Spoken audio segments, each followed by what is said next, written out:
I'm Jay Holiday, And I'm Jackson Adams. and this is our Tier 1 intervention on physical education.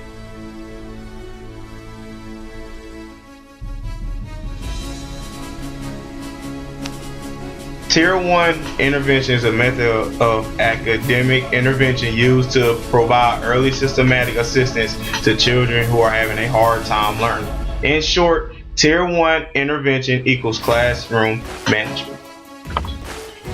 5 main aspects of Tier 1 are creating a physical setting that supports both social and academic goals, rules and procedures, enhancing the students' motivation, curriculum design, and working with families.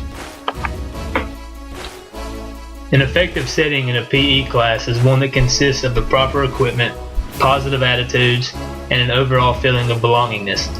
Creating a positive climate for learning is one of the most challenging tasks facing physical education teachers. Developing a climate where students and teachers feel respected, where effort is applauded and accomplishments are recognized, and where there is a sense of belonging and community requires many different skills and can be approached in many different ways. The most common place for a PE class is inside of a gym. However, many teachers use football fields, baseball fields, and even playgrounds as a means to make their students active. The classroom rules will be short. They are respect yourselves, your peers, your coach, and your equipment. Follow instructions, accept failure, and learn from it. Always have fun and regulate yourselves.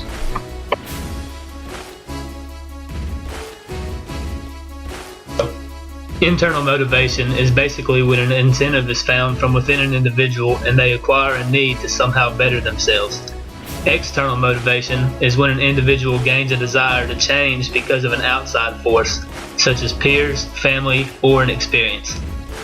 Motivating students in a PE class changes in difficulty depending on the type of individual student you are dealing with.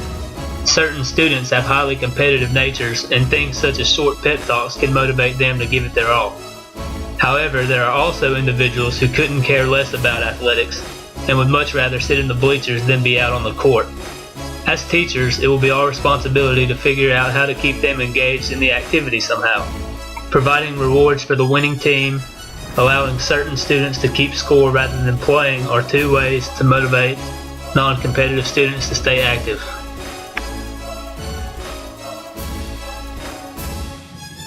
Most important thing besides graduating high school was winning the Division II basketball championship. After coming up short the year before, my teammates and I were determined to finally win that title, and we used last year's loss to motivate us, and we finally brought home that title as seniors. In a perfect world, each student that you come across would have healthy relationships with their peers, teachers, and family members. Sadly, we do not live in that world, and the majority of students struggle to maintain positive relationships. Whether it is not getting along with peers, teachers having biased judgments, or having parents that simply don't care, students just aren't getting the relationships they need. As teachers, we have the power to motivate individual students, peer groups, families, and even entire communities to come together and be closer to one another. Putting students into groups with other students in class will allow a relationship to build. Participating with students in your PE class can be the beginning of building a relationship with them. Lastly, events such as school fairs, community flag football games, and different fundraisers can help bring the entire community together. I remember when I was in high school, it didn't matter if my football games were at my home stadium or if they were 2 hours away on the coast, my family was going to be there. This support meant more to me than they could ever imagine. If we won, they would be the first people on the field hugging me. If we lost, they would still be there, feeling every ounce of pain that I felt. They motivated me more than anything else ever could have. During my career as a teacher, I will come across many differences in students. Being able to account for these differences will determine my ability as a teacher. Students will differ in age, preferences, developmental level, ableness, and a number of many other things.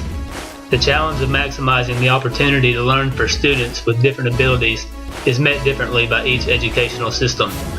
Three categories of diversity that have been shown to have important implications for teaching and learning are differences in students' learning styles, approaches to learning, and intellectual developmental levels. In my classroom, I will find ways to help each student reach his or her own full potential. Things like talking individually to students who are struggling, grouping students by age, or finding out what a student would personally like to do in class could all be helpful strategies. Also, giving students choices is a plus when it comes to their personal differences. If some kids want to play basketball and others want to play badminton, allowing them to do whichever they choose makes them feel more comfortable in class. Giving students the opportunity to self-regulate themselves is key. The main goal of a physical education teacher is to develop physically educated individuals who have the skills, confidence, and knowledge to enjoy a lifetime of physical activity. A high school physical education class should focus on personal fitness, individual dual team sports, physical fitness, and activities that encourage a physically active lifestyle.